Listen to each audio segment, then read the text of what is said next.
You're born in northern India, maybe New Delhi. You were assigned male, but your body screams something else. From your first breath, the world whispers, "You're wrong." Your father scowls, your mother prays, neighbors point, kids shove, teachers shrug. Every day teaches the same lesson: disappear or get hurt.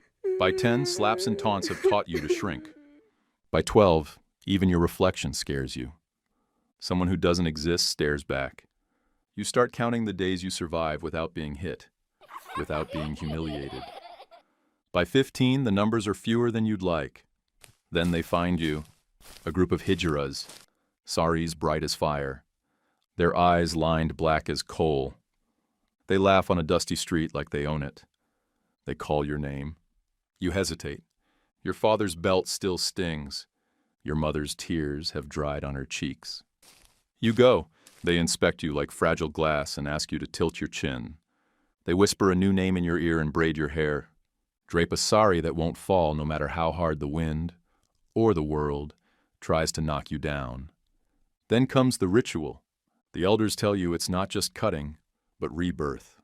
A shedding of the old body. A sacrifice of flesh for freedom. The pain is sharp, unforgettable, but so is the promise. From this day forward, you belong. To the Hijra family, to yourself, to a life no one can erase.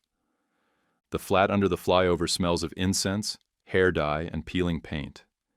Every inch crowded with other Hijras, some fierce, some broken, all surviving. Rent is due tomorrow, food is scarce. Police jeeps glide by like predators. And every day, you dodge more than just glances. They show you the city like it's a jungle.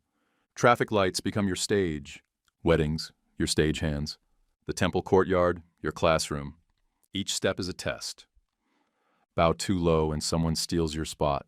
Stand too tall and someone throws a stone. Some Hijras earn by clapping hands at weddings. Others by selling a body the city refuses to acknowledge. You eat when you can. You sleep where you can. Fear tastes like stale rice. You learn the unspoken rules fast. Never let a client touch your face. Always count the coins before walking away. Know which streets have cameras, which alleys hold rats larger than a fist. One wrong move and you're not invisible. You're a story the news will cover for 5 seconds before moving on. But you're not alone. Older Hijras laugh at the street's cruelty and teach you its rules. One slaps your back, smiles crookedly, and says, "Kid, if you survive this, you survive anything." Another whispers at night, "The government will forget us. The cops will forget us. But we remember ourselves." And that's enough for today. Life under the flyover is never quiet. You hear arguments, laughter, sometimes crying. You learn which Hijras are reliable, which will steal your coins if you turn your back. You learn to fight, not with fists, always with wits. A glare can stop a man mid-step. A whispered rumor can save your life.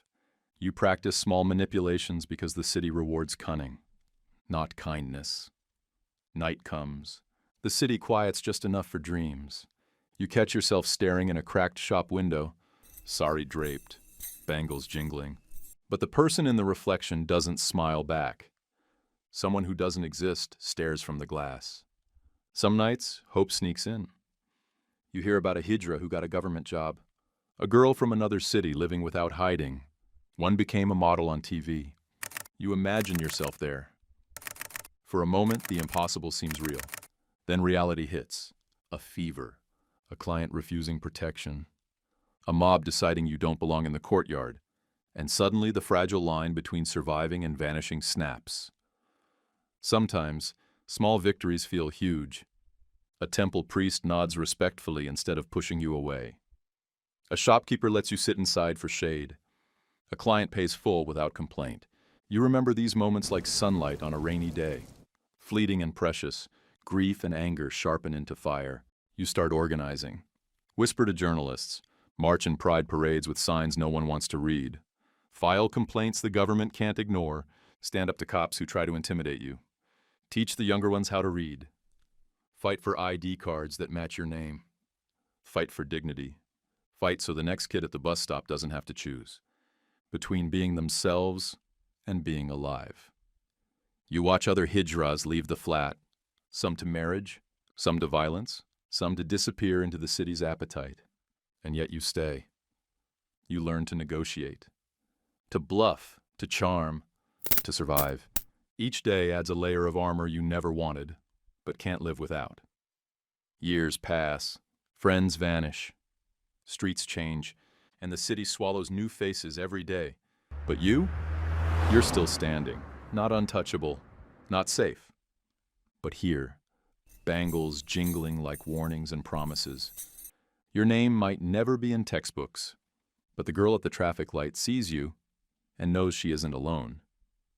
You think about home sometimes, about the parents who prayed harder than they could ever show, about mirrors that refused to tell the truth, about every street corner, every market, every temple courtyard that shaped you. And somehow, despite everything, you feel pride in surviving. So yeah, it sucks to be a Hijra in modern India. The world will test you, ignore you, even try to erase you. But survival? Survival is power, and every day you breathe, you claim it.